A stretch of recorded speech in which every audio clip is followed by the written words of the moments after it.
Hello, my fellow Romantic Cynics. My name is Monice, and you are listening to the Romantic Cynic podcast.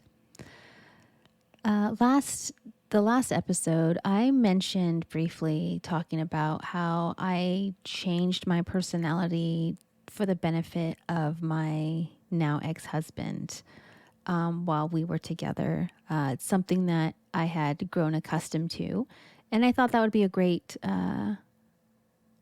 podcast episode. So without further ado, welcome to episode 3.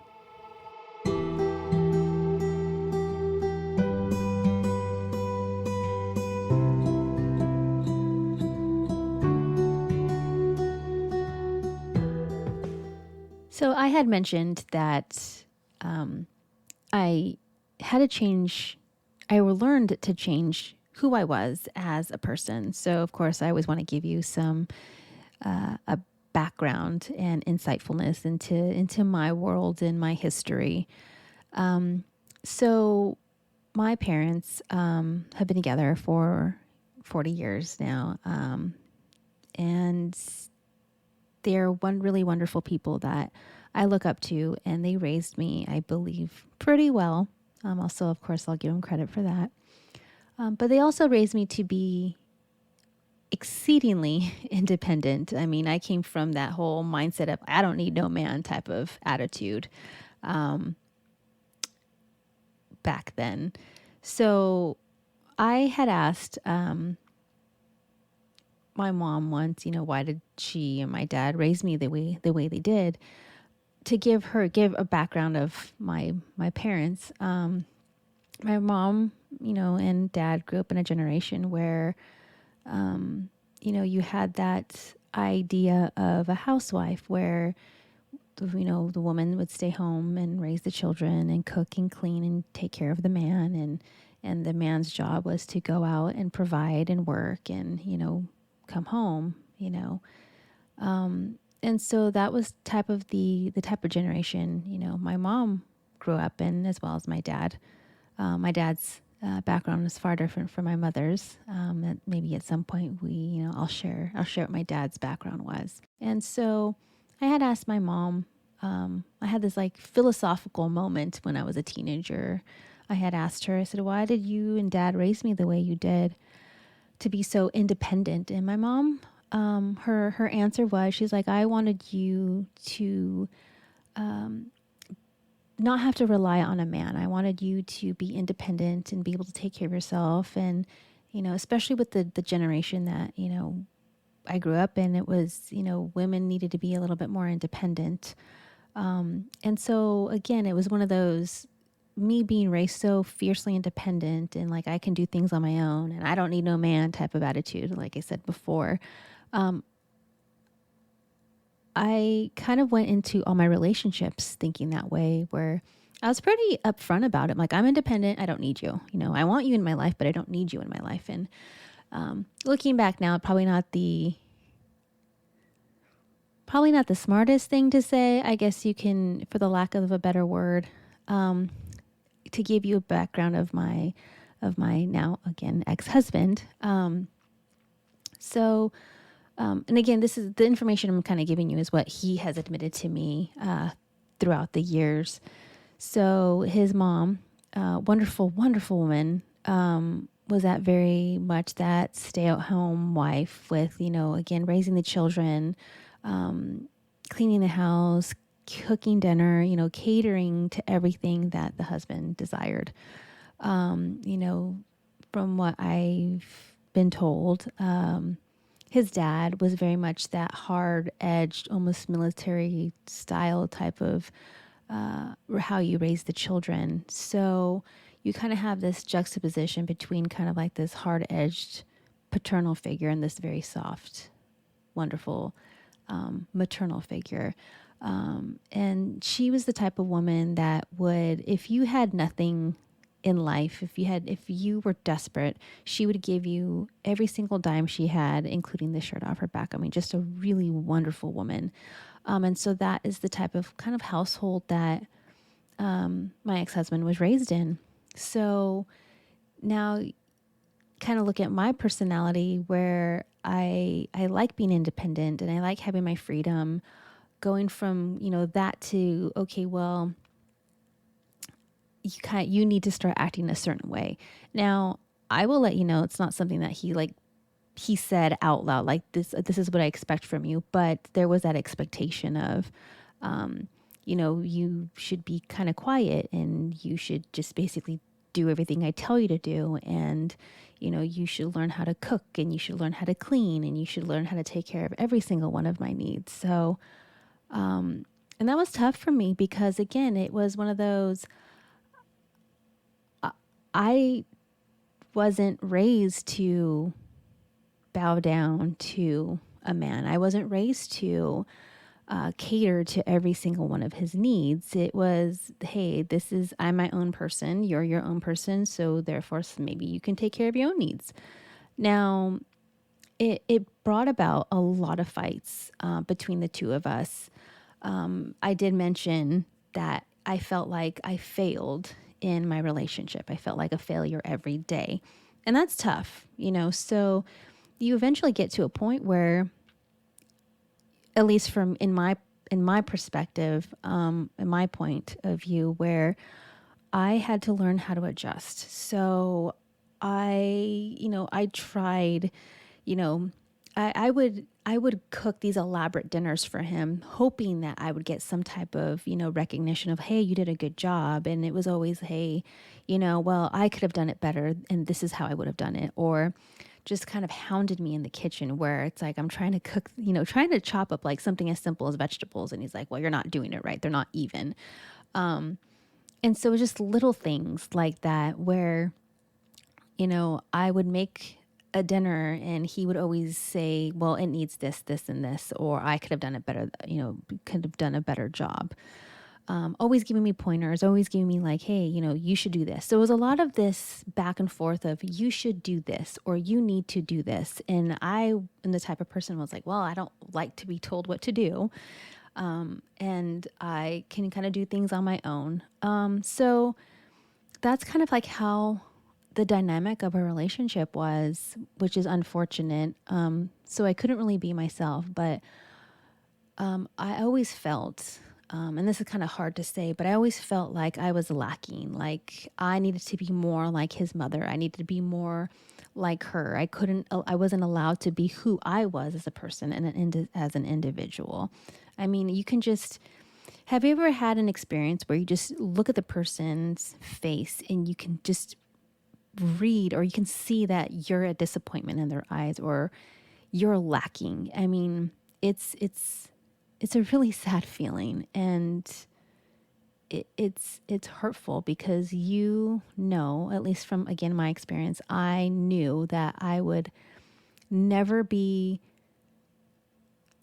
the person that he needed me to be. I could never be the person that he wanted me to be. It was this back and forth, fight between him and myself. And it was a fight, an internal fight between myself and myself. I know that sounds kind of a little weird the way I said it, but for those of you who have been there, you know exactly what I mean. And so it was this back and forth, like I was fighting who I was, like the person I am, to try to be the person he needed me to be. Now, I will mention this. I never asked him to change, but there was an assumption, that he should change. Now, I don't recommend that you feel like you need to change a person, or that they should change, but the person themselves should want to change to be a better version of themselves. He was adamantly stubborn, and there were times, and again, I'm not proud to admit this, where I was just exhausted of being that person, and I became a shell of a person. I mean, I became just like this. I'm kind of an introvert on my own. I know how to be an extrovert in certain environments, in certain situations, but I just became so much more like pulled in on myself, where I had to hide who I was. when I got home. And that's a tough thing to do. It causes this mental distress in a sense, at least for me, knowing that I was never going to be good enough. Now him, on the other hand, I had mentioned that, he's adamantly stubborn. It was more of like, well, this is just who I am. So you're going to have to deal with it and you're going to have to learn to live with it. And that's hard because you have one person trying to change in order to be the person they need you to be. And you have this other person who just blatantly refuses to work on themselves. And that was a tough relationship to be in for me. Now, there were times where we had arguments, and I knew that he expected me to say like something in particular. And, I'm not a mind reader, and no one is a mind reader. And there would be times where I'm like, can you just tell me what I need to say so I make it better? And it was more of like, well, I'm not going to tell you type of attitude and type of mentality. And again, it was this it was an interesting relationship, to say the least. And I say interesting because I choose to be somewhat not so negative, I guess you can say. And I wanted to find a balance between who Moniz is as a real person versus who he wanted me to be. And I just couldn't. I was so independent, and I just didn't need to rely on someone, because, the moments that I tried showing him who I was, it wasn't good enough. And so therefore, again, I had to hide who I was. The only time I really felt comfortable being myself, close to myself, was at work, which is really sad to kind of say because, you should feel comfortable being who you are at home. And you kind of have a little bit, maybe somewhat of a mystery, somewhat of, some type of privacy of who you are at work. And it was interesting because it was the opposite for me, where I could show more of my personality and be nice and genuine and teasing to people, versus being at home where I just couldn't do anything like that. Even being independent, I really couldn't show my independence. Now, I hate to admit this about myself, but there were times that I felt like I had to play dumb. I think for the most part, I'm an intelligent person. And there was times where I just played like the dumb person in the relationship, just because I felt like I couldn't show that side of me to him without him feeling threatened, about things like that. He never came out and said it, but you can tell that he wanted me to act a certain way. He wanted me to dress a certain way. I will share with you one of my experiences. As a manager, you kind of dress the part, so I always try to dress very professionally. So I wore skirts, and I wore like jackets and blouses. So it was always very, and heels. It was very professional because that's the way I wanted to be presented at work. I wanted to be presented as an intelligent, professional manager. This one time, and I know he's done it. I knew he had done it a few times, but I remember we had those the little Ring doorbells installed. So of course, it has the camera and everything like that. So, I left for work one day, and he calls me. He's like, "I saw what you're wearing." He's like, "It's not professional." I'm like, "What do you mean?" He's like, "Well, I saw that you're wearing a skirt." I'm like, "Okay." I said, "But the skirt's long. It's not like it's short. It's close to my knee level." He's like, "Well, I don't like what you're wearing. I don't think it's professional." A part of me wanted to go home and change. And then the other part of me that was stubborn and digging my heels in said, no, he's just going to have to deal with it. And I'm going to have to deal with the wrath when I get home. So I didn't change. I ended up going home. If I'm not mistaken, I think I beat him home. this one day and I changed really quickly and I came, of course I was in my comfy clothes. And he walks in and he's like, well, why did you change? I'm like, well, I was not comfortable what I was wearing anymore and I wanted to be comfortable. And I was like, well, you shouldn't have changed. You go out looking like that. And again, I dress very professionally. I don't dress questionably for work. Again, it's the type of, I wanted to have a certain type of persona at work and it was professional and, I wanted to be professional and I wanted to look sophisticated. And so that was the type of persona that I wanted to project at work. And so he had a problem with, again, the way I dressed. And so this really goes back to being so independent and relying on him wanting me to rely on him. And I just couldn't. Because part of me didn't respect him, which, that will definitely be another topic we will talk about is respect in a relationship. I have stories to tell you. So I think it's important that everyone, it doesn't matter if you're male or female, hold on to your independence and hold on to who you are as a person. And I know it can be tough and sometimes, but if you feel like you yourself have to sacrifice the person you are deep down for the sake of someone else because you feel maybe manipulated or forced or for a variety of reasons. Now, if you yourself want to change to be a better person, that's different. But when you feel like you have to change because you feel like a failure or you feel like you're lacking or no matter what you do, it will never be good enough, that's a problem. Be true to yourself. Love who you are. If you're comfortable in your own skin, good for you. I commend you. It took me a long time to feel comfortable in my own skin, but I was also in a very unhealthy relationship that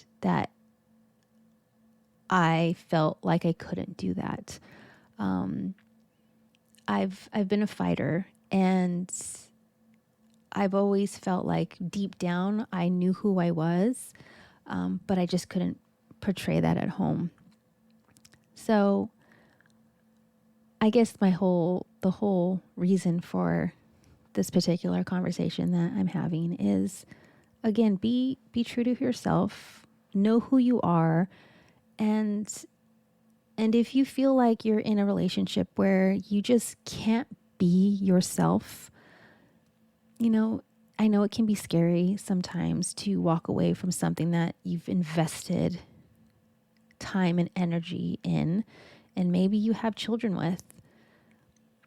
I know it's hard, and this is not by any means not any type of advice, but from what I've experienced, it was easier for me to walk away because I was sacrificing myself too much.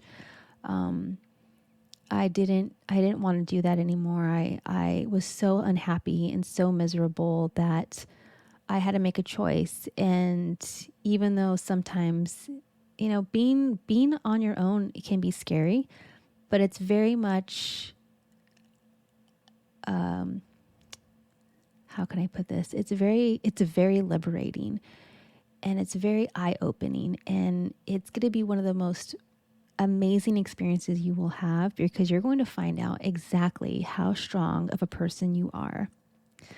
So with that, I hope you find happiness. I hope that you become the best version of yourself.